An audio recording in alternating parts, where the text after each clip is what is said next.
کرام، معزز و محترم سامعین،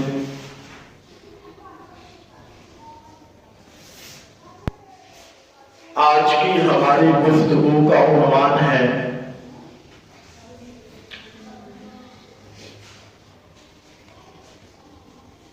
کہ کسی ایسے شخص کو جس کے اندر کسی کام کرنے کی صلاحیت موجود ہو لیکن اس کی صلاحیت غلط جگہ پر استعمال ہو رہی ہو، ہمیں یہ چاہیے کہ وہاں سے ہٹا کر صحیح جگہ پر استعمال میں لائیں۔ کسی بات کی خوبی کسی شخص میں نظر آئی، اب اس کو بالکل دھڑکار دینا کہ یہ کسی کام کا نہیں، اس پر طنز کرنا، اس پر تنقید کرنا، یہ قابل قدر اور لائق تحسین بات نہیں، بلکہ اعظم درجے کی بات یہ ہے کہ جب کسی کے اندر خوبی نظر آئے تو ہمارا دل اور دماغ اس طرف جائے کہ اس کی خوبی کو صحیح جگہ پر کیسے استعمال کیا جا سکتا ہے۔ خوبی بندے میں ہوتی ہے، صفات بندے کے اندر موجود ہوتی ہیں، مگر ان کا استعمال بعض اوقات غلط جگہ پر ہو رہا ہوتا ہے۔ اگر اس کا استعمال صحیح جگہ پر ہو رہا ہو تو پھر اس سے انتہا درجے کے فوائد حاصل کیے جاتے ہیں، لیکن جب اس کا استعمال غلط جگہ پر ہو رہا ہو تو اس سے بہت سارے نقصان سامنے آتے ہیں۔ یہاں پر میں ایک دو باتیں مثال کے طور پر عرض کروں گا۔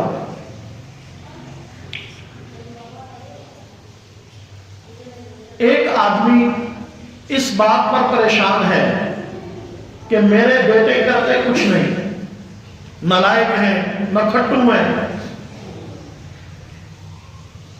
اب اس کے بیٹے مسجد میں آنا شروع ہوئے، بات سنی سنائی، اس پر عمل کیا کہ والدین کی اطاعت کرنی چاہیے۔ انہوں نے کہا والد کہتا ہے مجھے کچھ کما کر لاؤ، مجھے کچھ دو، ہمیں تو والد کی بات ماننی چاہیے۔ باہر نکلے، مزدوری کی، کاروبار کیا، دکان کی، پیسہ لا کر دیا، اور پیسہ اتنا لا کر دیا کہ باپ سے سنبھالا نہیں جا رہا۔ اب ہوا کیا ہے، خوبی پہلے ہی موجود تھی مگر وہ استعمال غلط ہو رہی تھی۔ وہ کسی چوک میں بیٹھ کے وقت گزارتے تھے، کسی کے دروازے کے سامنے بیٹھ کے وقت گزارتے تھے، کسی چائے خانہ میں بیٹھ کے وقت گزارتے تھے، کھیل کے میدان میں وقت گزارتے تھے۔ اب وہی وقت کسی دکان پر گزر رہا ہے، زمینداری میں گزر رہا ہے، ملازمت میں گزر رہا ہے، تو وہ نالائق آدمی لائق بن گیا کہ صلاحیت اور صفت اس میں موجود تھی مگر صلاحیت اور صفت کا استعمال غلط ہو رہا تھا۔ تو ہر بچے میں، ہر جوان میں، ہر بڑی عمر کے اور چھوٹی عمر کے، مرد اور عورت، ہر آدمی کے اندر کام بہترین انداز میں سر انجام دینے کی صفت موجود ہوتی ہے مگر اس کا استعمال اکثر اوقات غلط جگہ پر ہو رہا ہوتا ہے۔ صرف اس کے استعمال کی سمت کو درست کرنا ہے۔ اس کے رخ کا تعین غلط تھا، اسے صحیح جگہ پر لانا ہے، اللہ بخار پیدا کر دیتے ہیں۔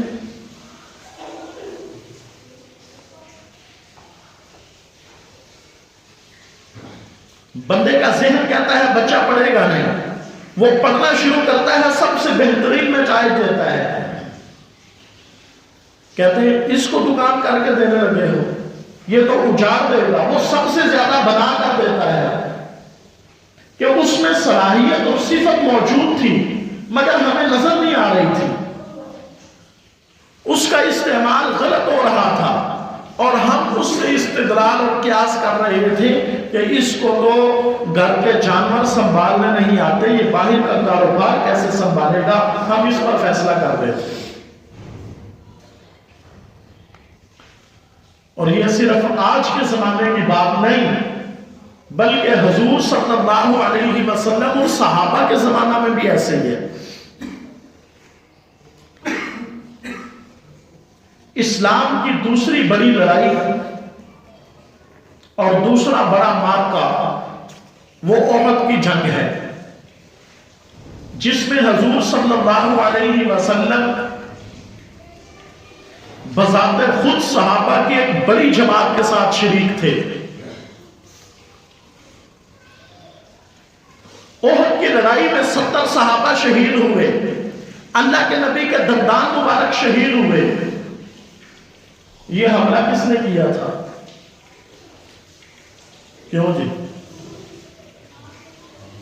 یہ حملہ حضرت خالد بن ولید رضی اللہ عنہ نے کیا تھا۔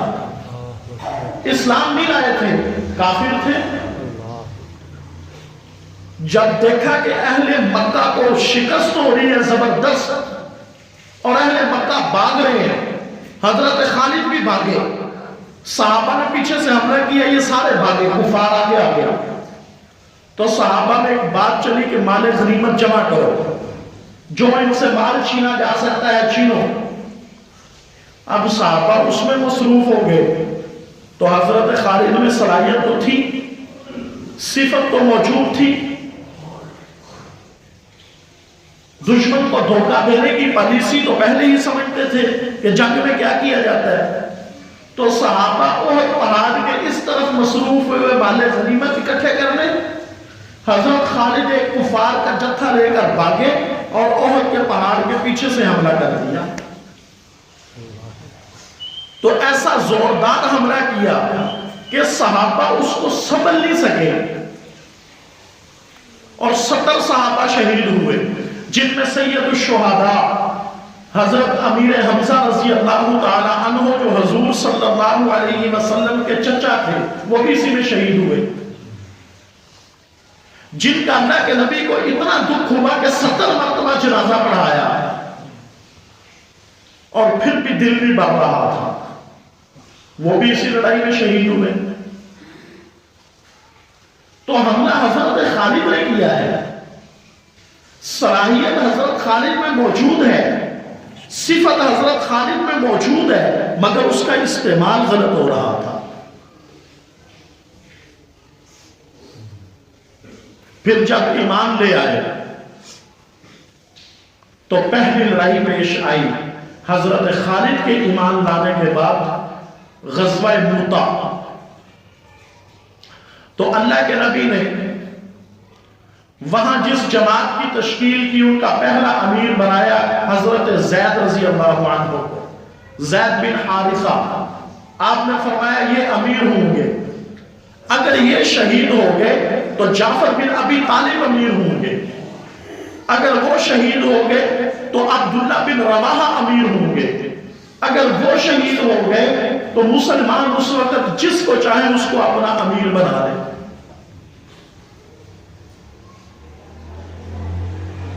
تو ایک یہودی سن رہا تھا، وہ کہنے لگا کہ نبی جس بات کو اگر کے ساتھ کرے وہ بھی یقینی ہوتی ہے، یہ تینوں تو ضرور شہید ہو کر رہیں گے۔ ایسا ہی ہوا، اللہ کے نبی مدینہ منورہ میں بیٹھے تھے، صحابہ کی جماعت بڑا مجمع سامنے بیٹھا تھا، تو آپ نے ایک دم فرمایا کہ زید بن حارثہ نے کفار پر حملہ کر دیا۔ کچھ دیر کے بعد فرمایا وہ لڑتے لڑتے شہید ہو گئے اور اسلام کا جھنڈا حضرت جعفر بن ابی طالب نے اٹھا دیا۔ پھر آپ نے فرمایا وہ بھی شہید ہو گئے اور اسلام کا پرچم عبداللہ بن رواحہ نے سنبھال لیا۔ پھر آپ نے فرمایا اب وہ بھی شہید ہو گئے۔ تو عبداللہ بن رواحہ رضی اللہ عنہ جب شہید ہوئے تو جھنڈا نیچے گرا۔ ایک صحابی ہیں ثابت بن اکرم رضی اللہ عنہ، بدری صحابی ہیں، تو انہوں نے آگے بڑھ کے جلدی سے جھنڈا لہرایا. جھنڈا اٹھانے کا مطلب ہوتا تھا کہ اس قافلے کو فتح حاصل ہے، اور جھنڈا گر جائے اس کا مطلب ہوتا کہ اس قافلے کو شکست مل چکی ہے. تو شور ہوا پرچم سنبھالو، جھنڈا لہراؤ. تو ثابت بن اکرم رضی اللہ عنہ اٹھے اور جھنڈا لہرایا اور آواز دی کہ اب پرچم کس کے ہاتھ میں دینا ہے، امیر کون ہوگا؟ لوگوں نے کہا آپ بدری صحابی ہو، آپ ہی امیر ہوں گے. فرمایا نہیں، کسی اور کو دو، کسی اور کو دو. تو یہ شور چل رہا تھا کہ ایک طرف سے آواز آئی کہ اسلام کا جھنڈا خالد بن ولید کے ہاتھ میں دو. تو حضرت خالد پیچھے صف میں تھے، یہ فرمانے لگے کہ نہیں، کسی بدری صحابی کو دو جس نے اللہ کے نبی کے ساتھ مل کر کفار کے خلاف جنگ لڑی ہو. تو حضرت خالد کا نام آتے ہی چاروں طرف سے مسلمانوں کا شور ہوا کہ خالد بن ولید، خالد بن ولید، خالد بن ولید، پرچم خالد کے ہاتھ میں دو. تو حضرت خالد نے جب پرچم کو ہاتھ میں پکڑ کے لہرایا اور اپنی تلوار کو نیام سے نکالا تو اللہ کے نبی نے مدینے میں بیٹھ کے کہا ثم صلی اللہ سیفا من سیوفہ واہ واہ، اب اللہ نے اپنی تلوار نکال لی. یہ وہ خالد ہیں جنہوں نے احد میں 70 صحابہ شہید کیے ہیں. یہ وہ خالد ہیں جن کی وجہ سے اللہ کے نبی کے دندان مبارک شہید ہوئے. اب اسی خالد کے بارے میں اللہ کے نبی کہہ رہے ہیں ثم صلی اللہ سیفا من سیوفہ، اللہ نے اب اپنے تلواروں میں سے ایک تلوار نکال لی. تو حضرت خالد نے پھر حملہ کیا. وہ جب حملہ کرتے تھے پھر کفر جانے اور خالد جانے، پھر درمیان میں کوئی چیز آنے نہیں بن سکتی تھی. تو صلاحیت پہلے موجود تھی، صفت پہلے موجود تھی، اس بات کا ہنر اور فن حربی فن سے ماہر تھے، جانتے تھے، لیکن اس کا استعمال غلط ہو رہا تھا. اب اللہ کے نبی کی دعوت سے اس صفت اور صلاحیت کا استعمال صحیح جگہ پر ہوا ہے.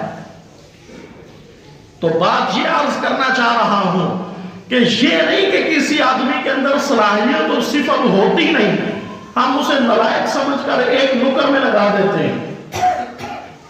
باپ بھی تبصرہ کرتا ہے بیٹے پر، ماں بھی تبصرہ کرتی ہے بیٹیوں پر، بھائی تبصرہ کرتے ہیں ایک بھائی کے بارے میں کہ اس نے کچھ نہیں کرنا، یہ تو ہے ہی نالائق، یہ تو ایسا، یہ تو ویسا. وہ بھی کہتا ہے چلو میں ایسا ہی سے. یہ مسئلے کا حل نہیں، اور مسئلے کا حل یہ ہے کہ اس کے اندر جتنی صلاحیت اور صفات ہیں ان کو بہتر جگہ پر استعمال کیسے کیا جا سکے.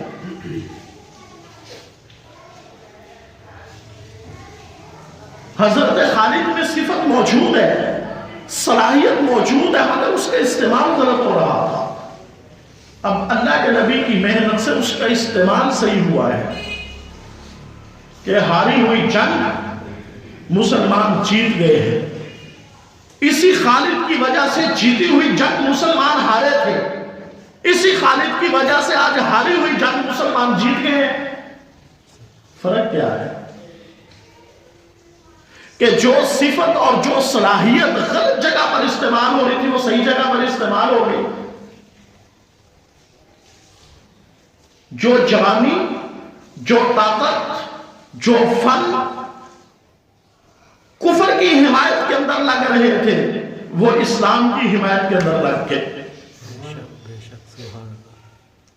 تو ہمیں اپنے بچوں کو، جوانوں کو، بیٹیوں کو، بیٹوں کو استعمال صحیح جگہ پر کرنا ہے، ان کی نفی کر کر کے ان کو ردی کی ٹوکری میں نہیں ڈالنا. میں ان عنوانات پر کثرت سے اس لیے بولتا ہوں کہ ہمارے معاشرے میں اس عنوان پر بولا نہیں جاتا ان موضوعات پر.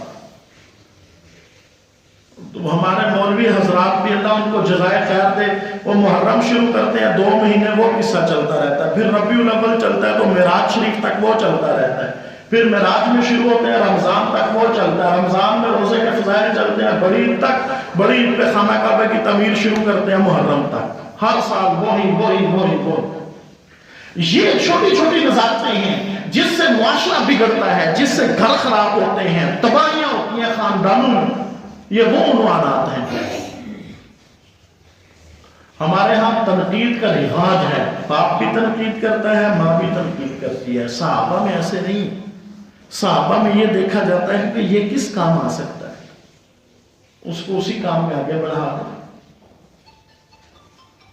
صحابہ کے بھی مزاج الگ الگ تھے، جس طرح ہمارے ہاں مزاج الگ الگ ہیں.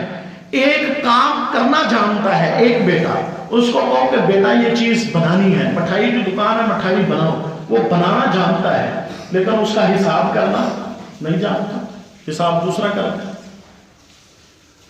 تیسرا ڈرائیور بہترین قسم کا ہے، مال لاد کے لے تو آتا ہے بیچ نہیں سکتا. چوتھا بیچ لیتا ہے لا نہیں سکتا. صحابہ میں بھی ایسے ہے. حضرت ابو ہریرہ رضی اللہ عنہ کو کثرت سے احادیث یاد تھی. جتنی احادیث مبارکہ ہیں مردوں میں آدھی احادیث مبارکہ صرف حضرت ابو ہریرہ سے نقل ہوئی ہے. اور جتنا امت تک دین پہنچا ہے آدھا دین صرف اما عائشہ کے ذریعے آیا ہے. اور حضرت عبداللہ بن عباس رضی اللہ عنہ میں غلبہ کس چیز کا تھا؟ قرآن کی تفسیر کا. امت کا پہلا آدمی وہ ہے جس نے قرآن کی تفسیر کی. اور حضرت ابو بکر میں غلبہ کیا تھا؟ دین کی جتنی صفات ہیں سب پر برابر چلو. یہ صرف امت میں حضرت ابو بکر اکیلے ہیں. آپ نے اپنی ایک مجلس میں فرمایا دین کی 360 صفات ہے. حضرت ابو بکر بولے یا رسول اللہ کوئی ایسا ہے جس میں ساری ہوں؟ آپ نے فرمایا ابو بکر اللہ نے تیرے اندر ساری جمع کر دی، ان کے علاوہ کسی اور میں نہیں. صرف حضرت ابو بکر ہیں جو ایک وقت میں ہر چیز کے ماہر ہیں.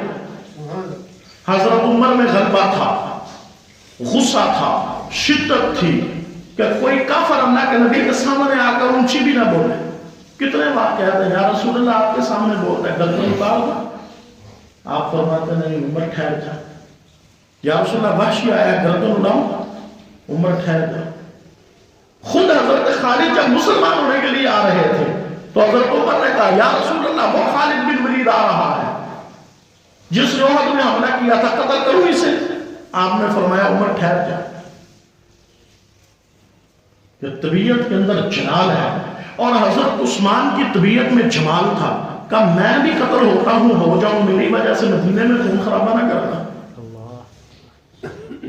اور حضرت علی میں غلبہ تھا فیصلے کرنے کا، قاضی تھے، صلح کروانا، پنچایتی آدمی جس کو کہتے ہیں، فیصلہ کرنا.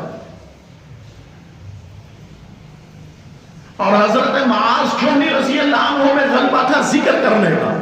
حضرت عبداللہ بن مسعود میں غلبہ تھا فقہی فتوے دینے کا.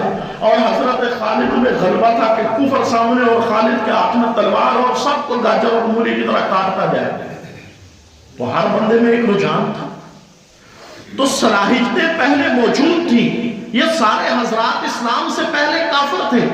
ان کی صفات کس چیز پر لگ رہی تھی؟ یہ اونٹوں پہ لڑ رہے تھے، پانی کے گزرنے پر لڑتے تھے، جانوروں پر لڑتے، کھیتیوں پر لڑتے، زندہ بچیوں کو درغور کرنے پر لڑتے. لیکن اب ان کی صلاحیت کہاں لگ رہی ہے؟ کسی کی قرآن کی تفسیر لکھنے کے اندر، کوئی حدیث کی تشریح کرنے کے اندر، کوئی فقہی مسائل کا فتویٰ دینے کے اندر، اور کوئی جنگ لڑنے کے اندر، کوئی حدیث کو زبانی یاد کرنے کے اندر، کوئی حضور صلی اللہ علیہ وسلم کا حسن سنبھالنے کے اندر، اس کو محفوظ کرنے کے اندر.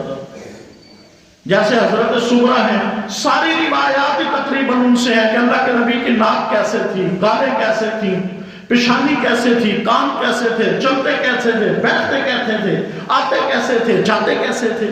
ان میں یہ ذوق تھا، انہوں نے اس کو محفوظ کیا. تو صلاحیتیں سب میں موجود تھیں. صلاحیتوں کا استعمال غلط ہو رہا تھا. ہم نے بھی اپنے بچوں کی صلاحیتوں کا استعمال غلط جگہ سے اٹھا کر صحیح جگہ پر لانا ہے. ابو جہل اسلام کا کتنا بڑا دشمن ہے کہ اللہ کے نبی نے فرمایا ابو جہل میری امت کا فرعون ہے.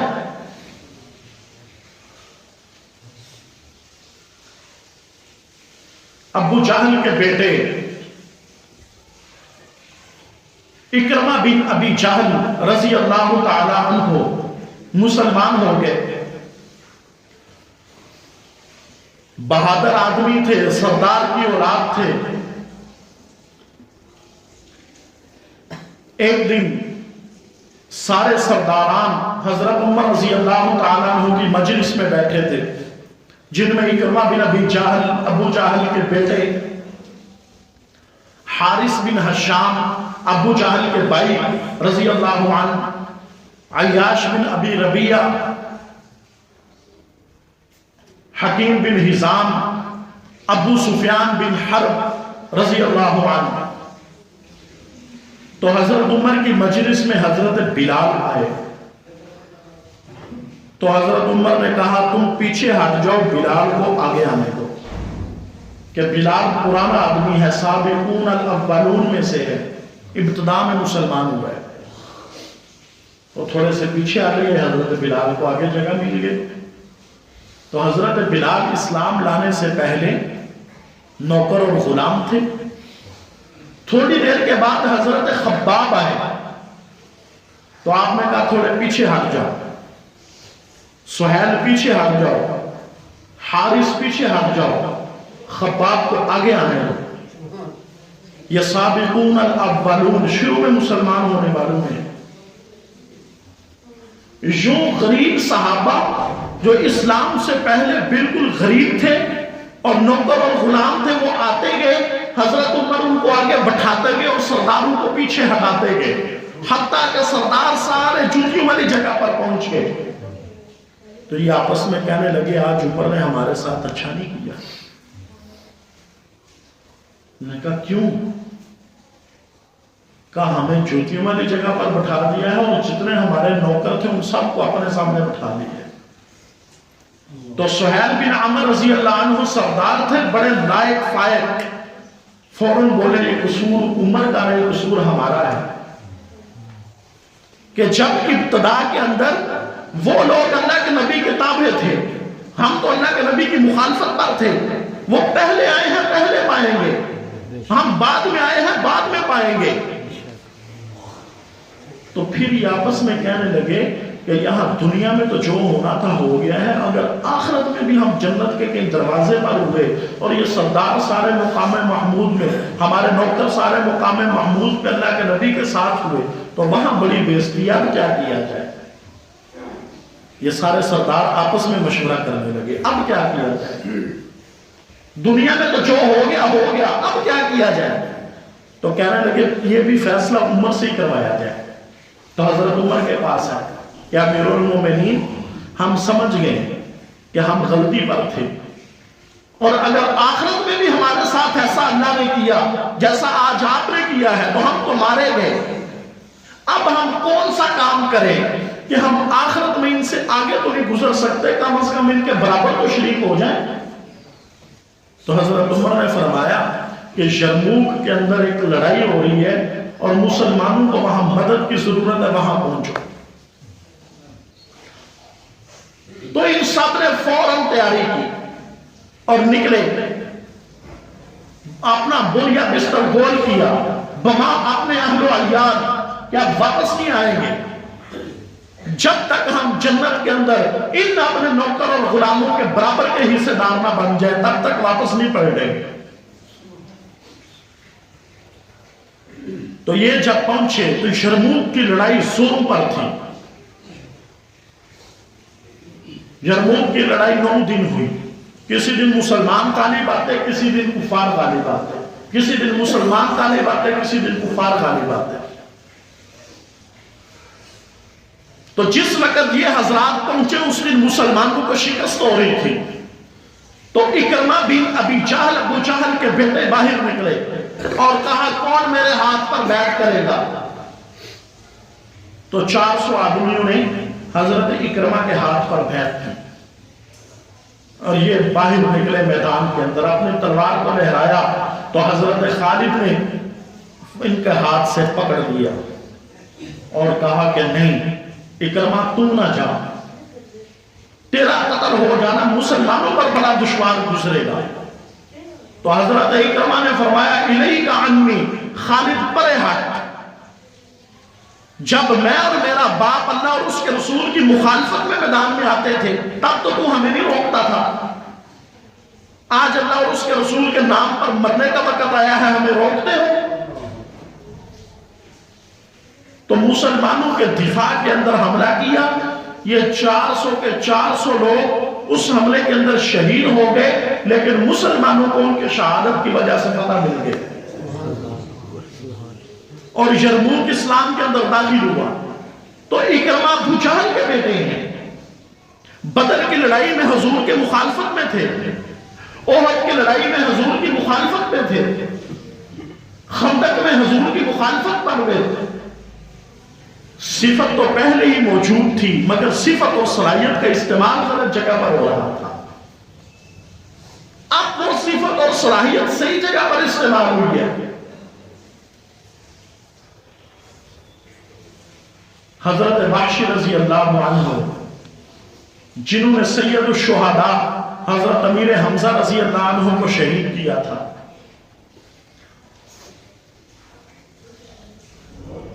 فتح مکہ پر سوچا کہ کہاں جاؤں، فیصلہ کیا نجاشی کے پاس چلا جاتا ہوں۔ خبر آئی نجاشی تو مسلمان ہو چکے ہیں، کہنے لگے میں یمن جاتا ہوں۔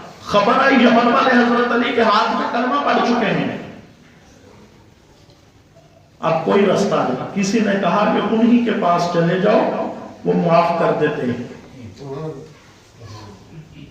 تو حضرت وحشی کو پتا تھا میں وہاں بھی نہیں پہنچ سکتا، کیونکہ اللہ کے نبی نے فرمایا ہے وحشی جہاں نظر آئے اس کو وہاں قتل کر دو۔ یا رسول اللہ اگر بیت اللہ کے اندر ہو اب وہاں بھی قتل کر دو۔ اتنا غصہ تھا اللہ کے نبی کو۔ تو حضرت وحشی نے انتہائی دانشمندی سے کام دیا، آپ نے منہ کو لپیٹ لیا، نقاب کر لیا، تاکہ وہ رستے میں دیکھ کر مجھے اللہ کے نبی کی ملاقات سے پہلے انہیں ختم کر دے۔